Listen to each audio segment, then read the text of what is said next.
सांगली महापालिकेच्या प्रभाग क्रमांक 9 मधील उर्मिलानगर येथील 258-3 या मनपाच्या 35 गुंठे भूखंडावर अनधिकृतपणे प्लॉटिंग करण्यात आले आहे।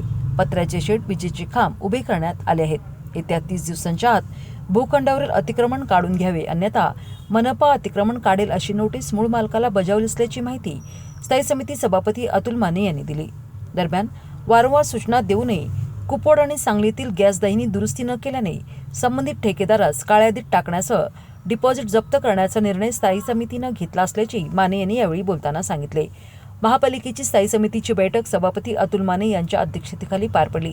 माने म्हणाले, प्रभाग 9 मधील उर्मिलानगर येथील 258-3 या भूखंडावर प्लेग्राऊंड आणि शाळेचे आरक्षण आहे। या भूखंडावर अनधिकृतपणे प्लॉटिंग केल्याची तक्रार होती। या अनुषंगाने प्रशासनाला पाहणी करण्याचे आदेश गत सभेत दिले होते। प्रशासनाच्या पाहणीत या जागेवर प्लॉट पाडून काही ठिकाणी पत्र्याची शेड, विजेचे खांब उभे केल्याचे निदर्शनास आले। तातडीने मूळ मालकाला नोटीस दिली आहे। अतिक्रमण काढून घेण्यास 30 दिवसांची मुदत देण्यात आली आहे। मूळ मालकाने मुदतीत अतिक्रमण न काढल्यास मनपाने हे अतिक्रमण काढावे असे आदेश दिले आहेत। कुपवाड आणि सांगलीतील स्मशानभूमीतील गॅस दाहिनी नादुरुस्त आहे। गुजरातमधील अल्फा इन्फ्रास्ट्रक्चर या कामाकडे गॅस दाहिनी 5 वर्षे दुरुस्तीचे काम आहे।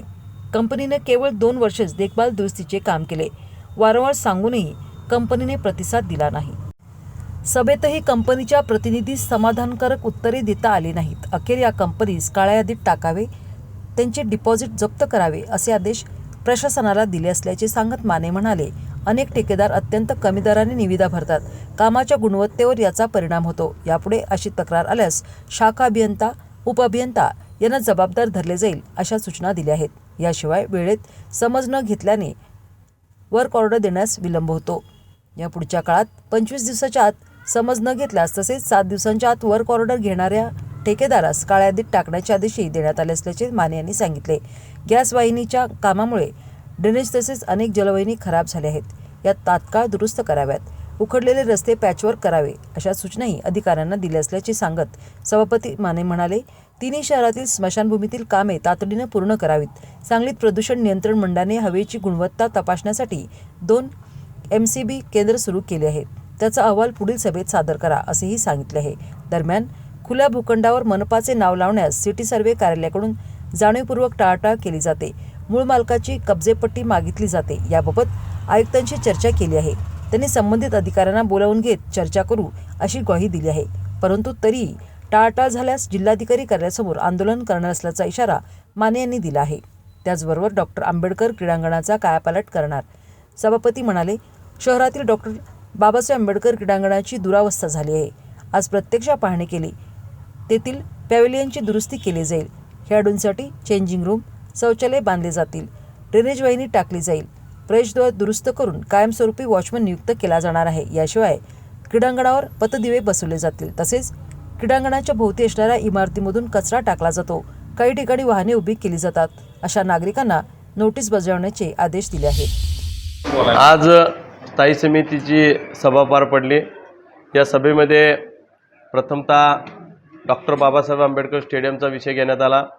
या ठिकाणची डॉक्टर बाबासाहेब आंबेडकर स्टेडियमची दुरावस्था याची पाहणी आज सकाळी मी स्वतः जाऊन 8 वाजता त्या स्टेडियमची पाहणी करण्यात आली होती। त्या ठिकाणी पॅव्हेलियनची दुरावस्था, त्याचप्रमाणे ड्रेनेज चेंबरची दुरावस्था, गेटची अवस्था व आंबेडकर स्टेडियमच्या सभोवताली ज्या बिल्डिंग आहेत त्या बिल्डिंग सर्व त्या ठिकाणी कचरा खिडकीतून बाहेर टाकण्यात येतो। त्या सर्व रहिवाशांना महापालिका प्रशासनाला आदेश देण्यात आलेले आहेत की जे कचरा या ठिकाणी डॉक्टर बाबासाहेब आंबेडकर स्टेडियमवर कचरा टाकतात त्यांना नोटिसा काढून त्यांना दंड करण्याचे आदेश देण्यात आलेले आहेत। त्याचप्रमाणे त्या ठिकाणी जे लोक गाड्या पार्किंग करतात त्यांनासुद्धा नोटिसा देऊन त्यांनाही दंड करण्याचे आदेश देण्यात आलेले आहेत।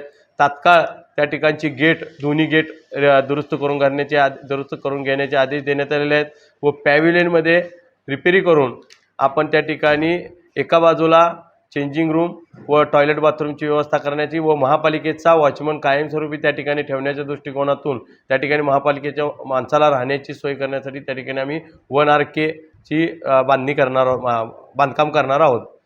त्यात दुसरा विषय आला, अल्फा इन्फ्रास्ट्रक्चर म्हणून गुजरातची कंपनी आहे। या कंपनीकडं कुपवाड आणि सांगली इथलं गॅस दाहिनीचं काम होतं, पण या गॅस दाहिनीचा मेंटेनन्सचा त्यांच्याकडं 5 वर्षाचे मेंटेनन्स बघण्याची अट होती। पण सदर कंपनीने 2च वर्ष या ठिकाणी मेंटेनन्स केला व नंतर त्या कंपनीला वारंवार सूचना देऊन देखील ती कंपनी आपल्या महापालिका प्रशासनाला कोणतीही दाद देत नव्हती. मागच्या स्थायी समितीमध्ये त्यांना प्रशासनाला आदेश दिले होते की प्रशासनाने कॉन्ट्रॅक्टरला की सदरच्या मीटिंगच्या वेळी तुम्ही प्रत्यक्षात कॉन्ट्रॅक्टर हजर राहायला पाहिजे. त्या दृष्टीने आज कॉन्ट्रॅक्टर हजर राहिले, पण त्यांना कुठल्याही प्रश्नाची समर्पक उत्तरं देता आली नाहीत. त्यामुळे आणि कुठलेही त्यांनी शर्ती अटींचा भंग केला हे लक्षात आल्यामुळं आज महापालिकेने त्यांचं डिपॉझिट जप्त करण्याचं व त्यांना काळ्या यादीत टाकण्याचे त्यांना आदेश देण्यात आले.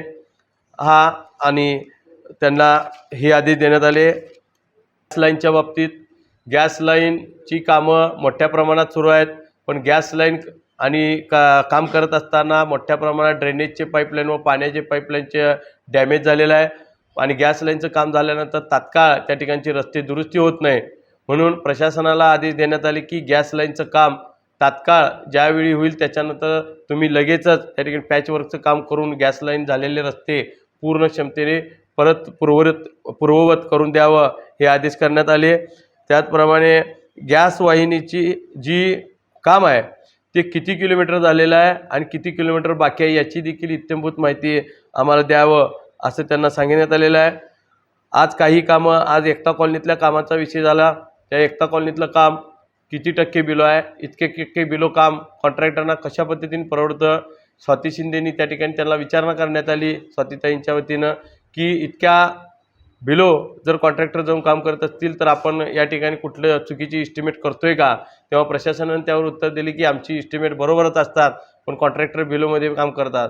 तर यावेळी स्पष्ट निर्देश देण्यात आले की इथून पुढं ज्या बिलो कामांना क्वालिटी या ठिकाणी जर निकृष्ट दर्जाची आली तर सर्वस्वी त्या जीई डेप्युटी आणि शहर अभियंत्यांना या ठिकाणी जबाबदार धरण्यात येईल व त्यांच्यावर या ठिकाणी जर निकृष्ट सिद्ध झालं तर त्यांच्यावर कारवाई करण्यात येईल असे स्पष्ट आदेश या ठिकाणी देण्यात आलेला आहे.